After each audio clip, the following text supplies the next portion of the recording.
What if I told you that one of the greatest entertainers in human history, a man who sold over 400 million records, who could command stadiums of 80,000 screaming fans, who literally changed the face of music forever, spent his entire childhood in absolute terror of his own father? Michael Jackson could moonwalk across a stage and make millions weep with joy. But behind closed doors, he was just a little boy, cowering in corners, trembling at the sound of his father's footsteps. The beatings were daily.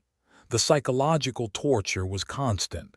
And the scars, they never healed. This is not gossip. This is not speculation. This is the documented, verified, and heartbreaking truth about what happened inside the Jackson family home in Gary, Indiana.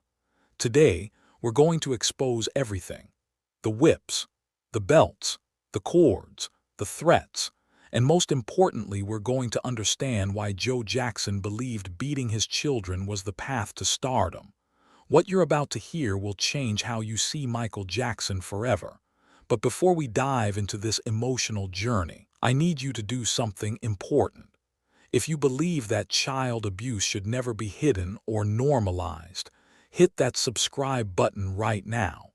Turn on the notification bell so you never miss content that matters. And drop a comment below. Tell me, do you think the ends ever justify the means?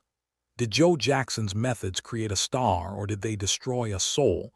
I want to hear your thoughts. Also, share this video, not for views but because this story needs to be told. Every child deserves to be protected. Now, let's begin. Picture this. A small two-bedroom house at 2300 Jackson Street in Gary, Indiana. Barely 600 square feet. 9 children. 2 parents. No privacy.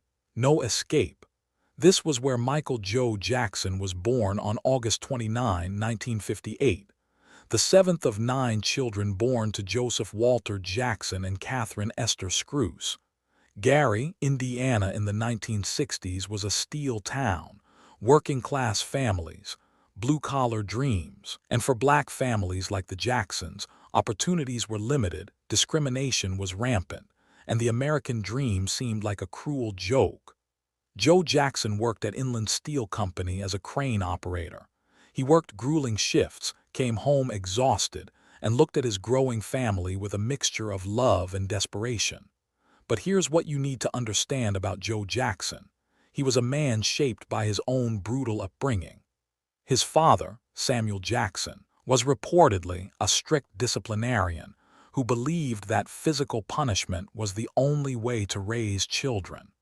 Joe once said in interviews that he was simply raising his children the way he was raised. The cycle of abuse, it doesn't start from nowhere. It gets passed down like a cursed inheritance. Katherine Jackson, Michael's mother, was a Jehovah's Witness, a gentle woman, a loving mother, but also, and this is crucial, a woman of her time. A woman who believed a wife should support her husband. A woman who, by her own admission, couldn't stop what was happening. In her book, My Family, The Jacksons, Katherine wrote that she disagreed with Joe's methods but felt powerless to intervene. She would sometimes hide the children or try to calm Joe down, but she never left. She never called authorities. This is the environment Michael Jackson was born into, a pressure cooker of poverty, ambition, violence, and dysfunction. Joe Jackson had a dream. Before he was a steel worker, he was a musician. He played guitar in a band called the Falcons. But like so many dreams, it died, killed by responsibility, killed by bills, killed by the harsh reality of being a black man in America with 9 mouths to feed. But the dream didn't disappear. It transformed. It possessed him. If he couldn't be a star, his children would be. When Joe noticed that his sons had musical talent, something clicked in his brain. This was the way out. This was salvation. This was redemption for his own failed dreams. And so began the regime. The Jackson brothers, Jackie, Tito, Jermaine, Marlon, and eventually little Michael, were no longer just children. They were soldiers. They were investments. They were instruments of Joe's ambition. Rehearsals began after school and lasted for hours, sometimes until midnight, sometimes later. There was no playing outside. There was no normal childhood. There was only practice, practice, practice, and when practice wasn't perfect, that's when the beatings came. Joe would sit in a chair with a belt in his hand. He'd watch every movement, every note, every step, and if you made a mistake, God help you. Michael described it in his own words during a 1993 interview with Oprah Winfrey. He said he would tear you up. If you didn't do it the right way, he would practice you over and over and over again, and he would beat you so hard. Michael paused during that interview. His eyes welled up, and then he said something that broke millions of hearts. "I love my father, but I don't know him." Let's be specific about what beating meant in the Jackson household. This wasn't a single spanking when a child misbehaved. This was systematic, ritualistic, and sadistic. Joe Jackson used belts, the most common tool, a thick leather belt that would leave welts and bruises on the children's bodies. Electrical cords when belts weren't enough, Joe would grab whatever was nearby. Extension cords, lamp cords, anything that would inflict maximum pain. Switches, thin, flexible branches that would cut into the skin. His hands open palm, closed fist, whatever the moment demanded. Ironing cords, multiple Jackson siblings have mentioned this specifically.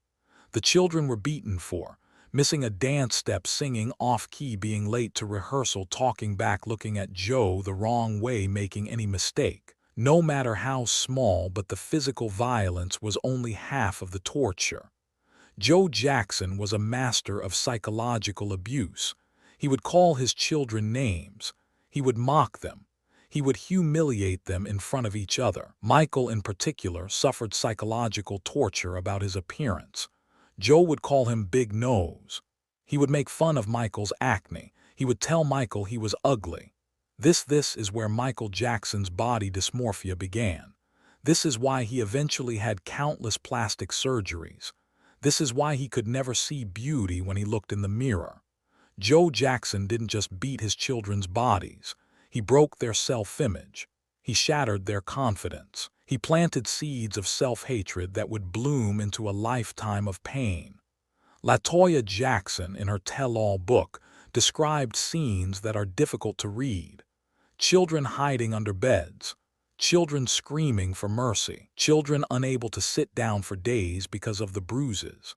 Marlon Jackson described how he and his brothers developed a secret system. They would warn each other when Joe was in a bad mood. They would take beatings for each other. They became a unit, not just a band, but a survival squad. The Jackson 5 rehearsals were not normal practice sessions. They were boot camps. They were torture chambers disguised as music rooms. Joe would lock the children in the rehearsal space. No bathroom breaks until he said so. No water until he said so. No rest until he said so. The boys would practice the same song dozens of times. The same dance move hundreds of times. Perfection wasn't the goal. Perfection was the minimum requirement. If 7-year-old Michael stumbled during a spin, everyone got punished. This created a pressure cooker environment where the brothers would police each other, terrified of what would happen if one of them messed up. Joe would bring other musicians and industry people to watch rehearsals. He'd parade his children like show ponies, and if they embarrassed him, the beating that night would be twice as severe. Michael later described the fear as overwhelming. He said that before every rehearsal he would feel physically sick. His stomach would turn, his hands would shake, but he had to perform. He had no choice. This is important to understand. Michael Jackson's legendary stage presence, that perfection, that precision, that superhuman ability to never make a mistake, it wasn't born from love of performance. It was born from terror. Every perfect moonwalk, every flawless spin, every precisely timed grab of the fedora, it all traces back to a little boy who knew that mistakes meant pain. One story captures the horror more than any other. Michael told this story multiple times throughout his life, and each time the emotion was raw, as if it had happened yesterday. One night, when Michael was young, accounts vary whether he was 7 or 8, he was in his bedroom on the 2nd floor. The window was open because it was a hot summer night. Joe came into the room wearing a fright mask. He came through the window screaming, grabbing at Michael. Michael was terrified. He screamed. He wet himself. He thought a monster had come to kill him. Joe thought this was hilarious. He said it was to teach his children about safety. He said he wanted them to keep their windows locked.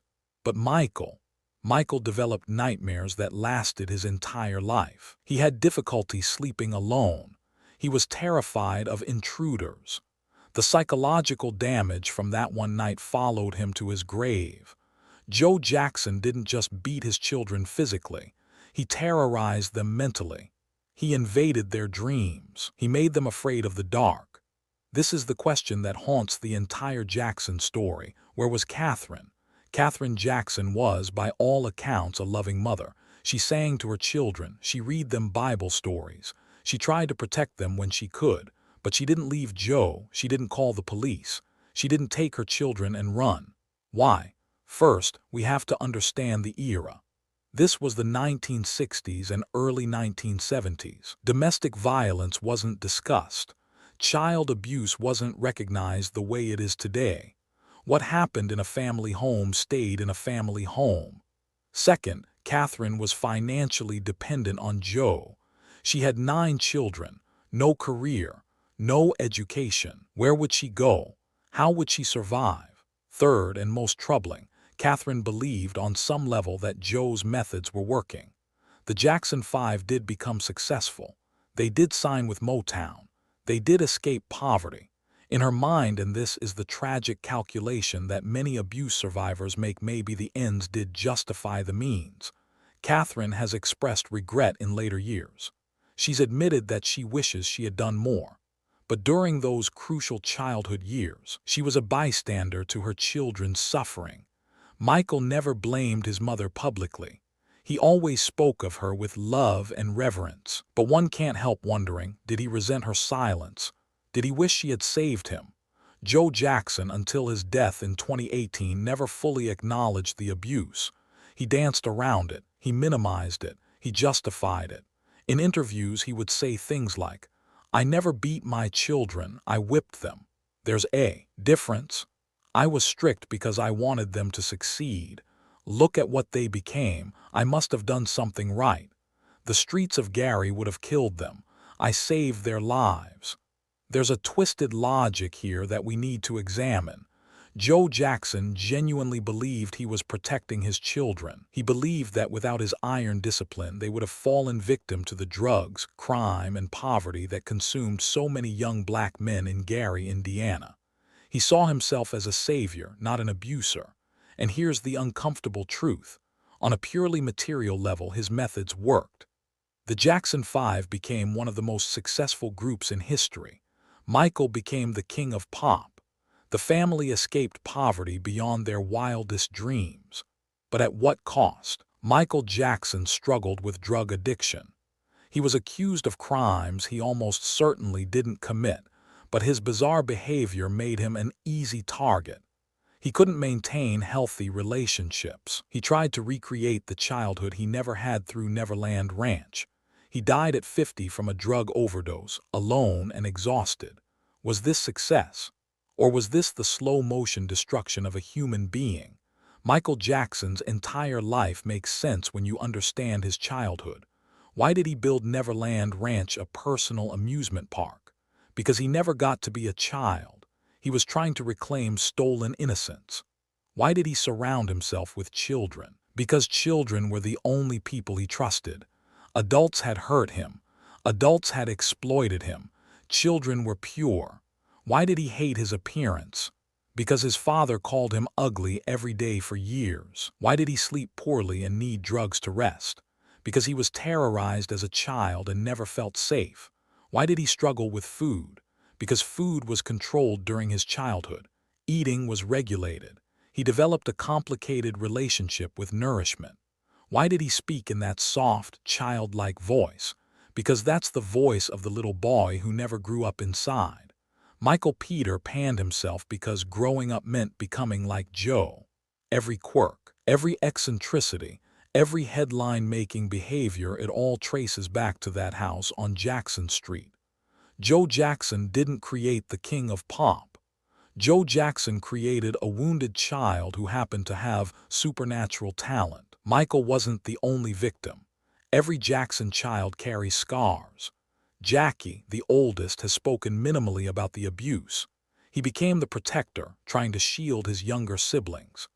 Tito has admitted in interviews that the abuse happened but tries to focus on the positive outcomes. Jermaine has gone back and forth, sometimes defending his father, sometimes acknowledging the pain. Marlon has been more open, describing the beatings and the fear in multiple interviews. LaToya wrote an entire book exposing the abuse, then recanted, then confirmed it again. Her story shows how complex the psychology of abuse survivors can be. Janet, the youngest, escaped the worst of it because by the time she was growing up, the family had money and fame. But she too has spoken about witnessing violence and living in fear. Randy and the others have various accounts, all pointing to the same truth. The Jackson household was not a safe place to be a child. The story of Michael Jackson and Joe Jackson isn't just history. It's a warning. Child abuse doesn't create success. It creates trauma. If a child succeeds after abuse, it's despite the abuse, not because of it. We'll never know what Michael Jackson could have become with a loving, supportive father. Maybe he would have been even more successful. Maybe his genius would have flourished even brighter without the weight of trauma. Or maybe he would have been a happy, healthy man who lived to see his grandchildren. Maybe he would have had peaceful sleep and genuine relationships. Maybe he would have loved his own reflection. Would that have been a lesser achievement than 400 million records sold? I don't think so. Joe Jackson died in 2018. He never apologized. He never truly acknowledged the harm he caused. He went to his grave believing he was a good father. Michael Jackson died in 2009. He was 50 years old. He was exhausted. He was alone. He was still that frightened little boy from Gary, Indiana. As I close this video, I want to speak directly to you. If you're watching this and you recognize something from your own childhood, please know that it wasn't your fault. Whatever happened to you, whatever pain you carry, it wasn't because you deserved it. Michael Jackson was the most talented performer of his generation. He brought joy to hundreds of millions of people. He changed music forever. He was a genius. And none of it made the beatings okay. You don't have to be talented to deserve love. You don't have to be successful to deserve safety. You don't have to achieve anything to deserve a childhood free from violence. Joe Jackson was wrong.